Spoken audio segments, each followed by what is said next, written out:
All right, welcome to this week's episode of the Franchise Accelerator podcast.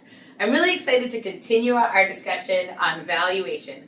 What we realized in last week's episode is the first step in increasing and creating value in your business is to make sure that you have a focus on profitability. So what we wanted to do this week is kind of walk through what does it mean to have a focus on profitability, and how can we make sure as an organization we're really optimizing our results every week.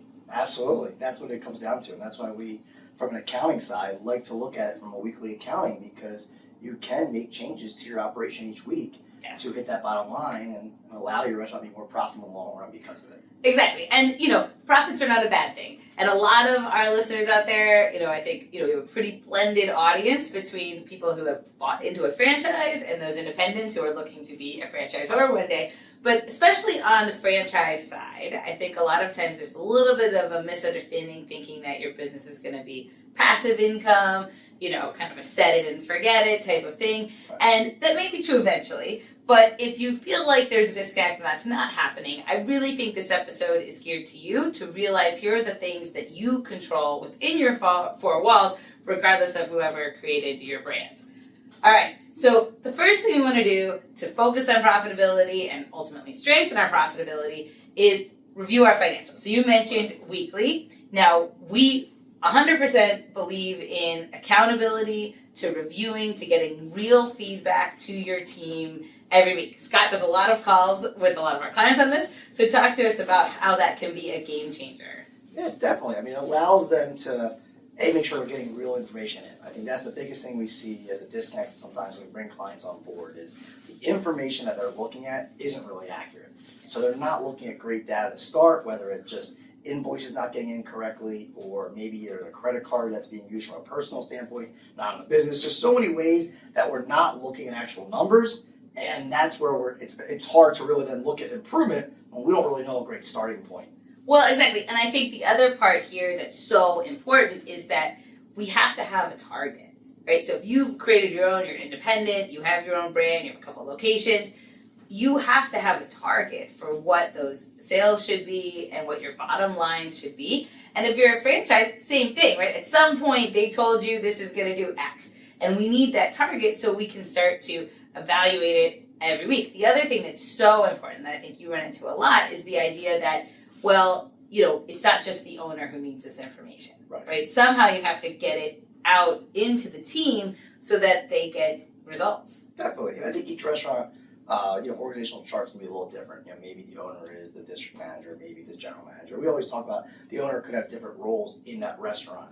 But whether it's a management team or the staff, how do you get that information out to everybody who needs it? And I think if you look at the bigger companies and corporations, there's a plan in place from the CEO to get the information to your server. Yeah. And I think a lot of times in an independent world, we don't remember that. We come up with these great ideas, we come up with this great game plan, but we don't get it to every person that is interacting to make this. Well, exactly. And I think on the franchise side, we get so caught up in the franchise reporting, right? So franchises most report on a period end, they report consolidated, so they need to see how every location within that franchise is done. Those are rules, right?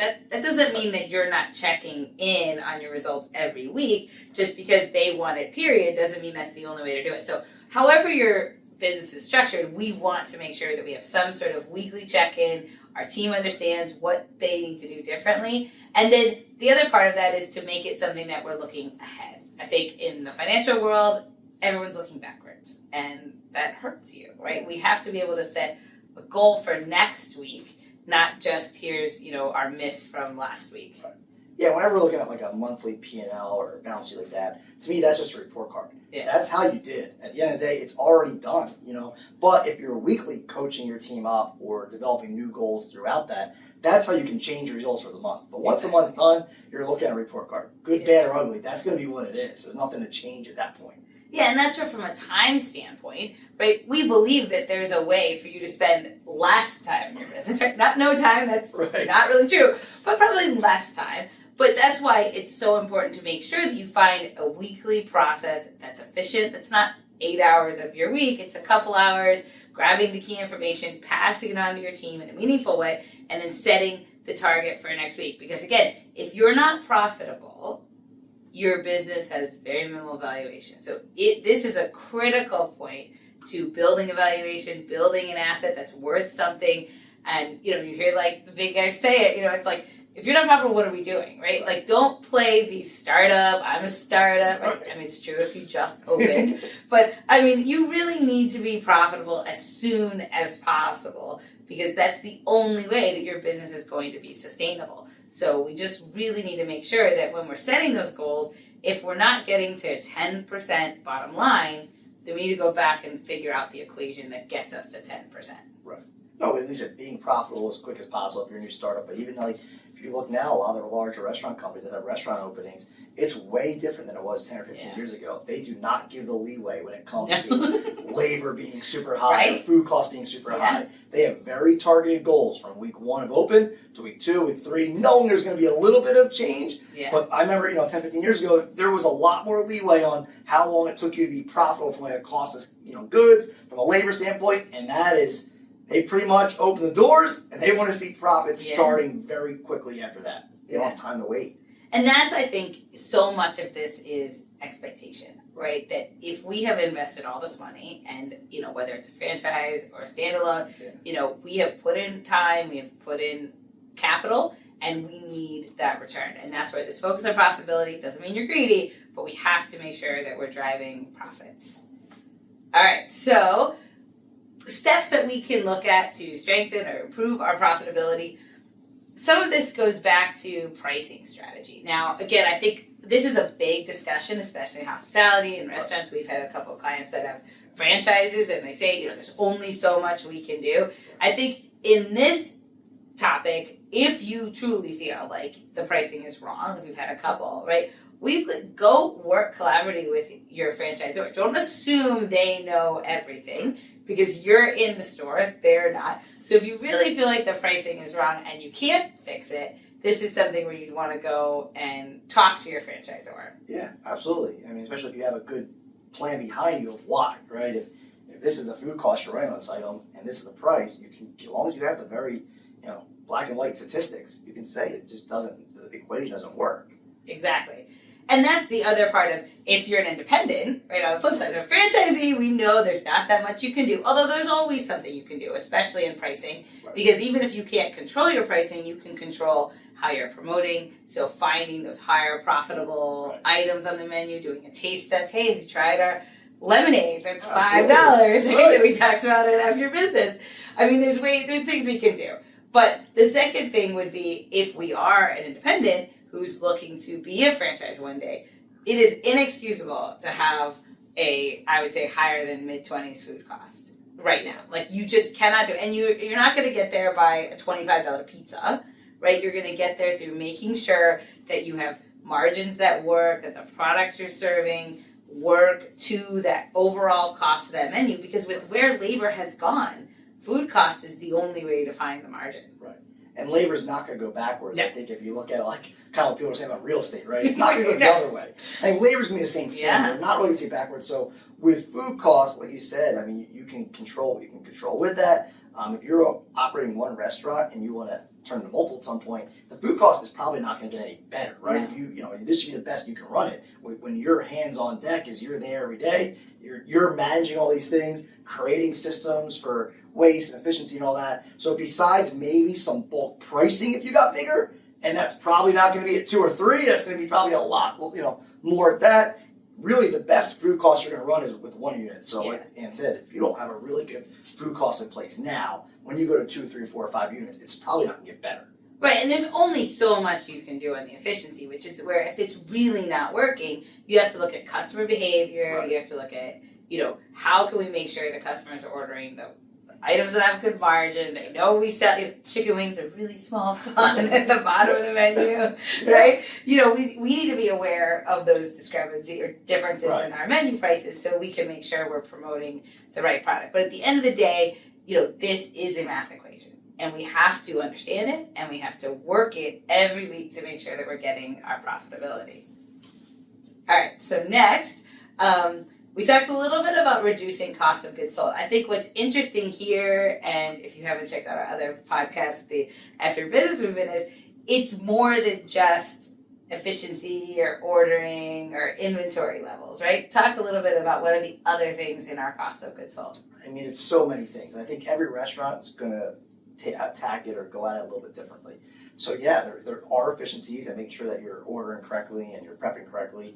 But then there's also, let's say bulk discounts. If you're, liquor's a perfect example of that. There's a lot of states that will give you a discount to buy, multiple bottles, or they'll put it on like a sale. So for instance, if you're a restaurant that goes through a ton of Grey Goose vodka and they run a $3 bottle sale, that's something you want to jump on because you're going to use it. It's not going to go bad, compared to some items that are much more perishable. So those are going to be some ways that we can look to do that. And kind of we talked before is really making sure we're honing in on the recipe cards and really knowing what every item costs to make, because then we can really attack it. Food costs a lot easier because we're not just guessing on. Yeah, and that's where I think we can't be afraid to take a step back. Right, a lot of times our menu was kind of reactive in the last few years. We had to make it something that could be delivered. We had to make it something that could do to go. Our customer didn't want to come sit down. We got rid of some events.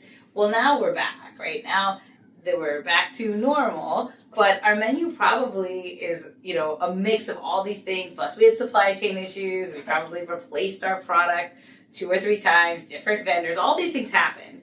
But I think it's very few that have actually taken a step back at their cost of goods, at the product they're ordering, and really making sure that it's as efficient as we can. And if there are menu item changes, and one thing we've really found, which has been eye-opening on the F Your Business side, is how much frozen product has gone up in the last couple of years. Because again, 2 or 3 years ago, it was probably the affordable way to go, but now it's a lot more expensive. So whether you control your menu, you definitely control your product and your ordering, and you really want to look at what are the things that have gone up 20, 30%. What could I do differently to still have that same product, but make sure that it's still hitting those margins that I need to hit. And then the other part in that is definitely inventory, right? Making sure that we are aware of the dollars in our inventory, that our team is aware, and ultimately taking a weekly inventory. Yeah, definitely. Taking that weekly inventory so we know what we have, so we're ordering to what we need. And we do see that with a lot of our clients that it's ordering too much. So whether it's paper products that are just sitting on the shelf and not being used, and then something happens, and then it falls into the trash or it goes away, or and then also from another standpoint, just making sure that we're having we're not throwing products out that are just going bad. We hear that more than than I guess I would think that there's perishables on produce and stuff like, or dairy, that they don't go through the whole order because we're not ordering correctly. Exactly. And then the other piece here that we really want to think about when we're looking at profitability is a better understanding of our overhead costs, right? So if you have 2 or 3 locations, whether it's a franchise or independent, you also have a brand, right? You have, a brand that you're trying to get out into your community. So you probably have advertising, perhaps management team that isn't within the 4 walls. You have owner compensation, right? You invested money, you expect X amount out.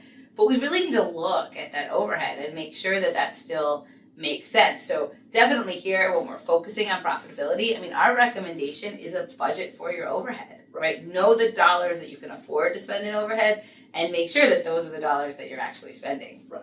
So they should either be part of the P&L that you're using or be below the bottom line if we don't want to show that to maybe your management team on a week-to-week P&L. But they have to be on there. You have to know what those targets are and know where you stand on its, right, at that point, a couple options, either building sales or lowering some of that, G&A cost. Yeah, because again, I think the last couple of years it was so reactive, right? We need the team, there was some government money, people were just getting through. But the just getting through is over, and so we really want to make sure that we're not bleeding cash, right? That we're generating cash, generating profits every day. And if we find that we have a couple locations that aren't doing well, or we have this overhead, now is the time, right? We have to focus on profitability and not continue to make mistakes that cost us money. Yeah. All right. So again, the other piece in really our focus on profitability is the idea of looking at our revenue.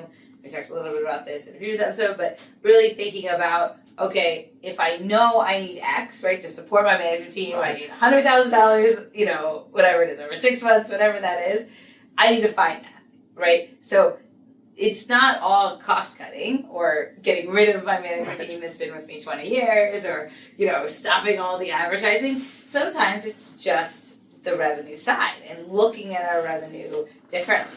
Yeah, and I always like to start with top line sales. I mean, I think before, at some point you might have to go to the other side of it, and whether it's raising labor or cutting costs. But to me, it's always easier to try to grow sales. And I think sometimes it can just be overwhelming. You look at it and say, oh my gosh, I have to grow $100,000 this year to support that.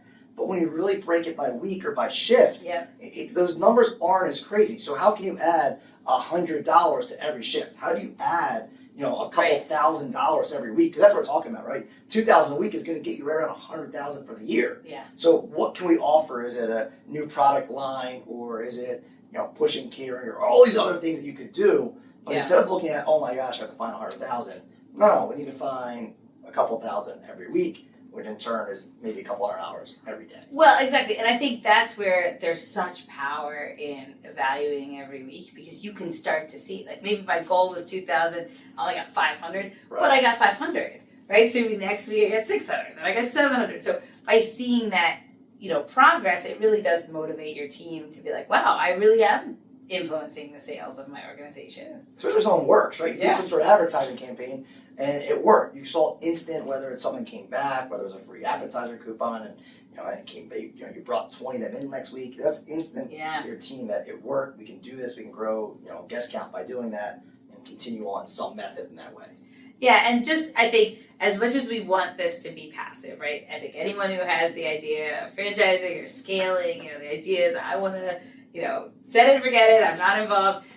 Now is not that time, right? Like, you have to be there driving sales. And whether you have 1 location, you have 8 locations, you have 28 locations, I mean, that is part of the role of the leader or the owner or the management team, is to be creative with revenue. We have seen real results of people who are thinking outside the box, reintroducing themselves to members of their community, getting involved with schools and, meal packages. I mean, there's lots of things you can do on the revenue side, but we can't just sit back and stare at the number on a computer screen and say, oh, well, it is what it is. Because that's not true in revenue, right? Nope.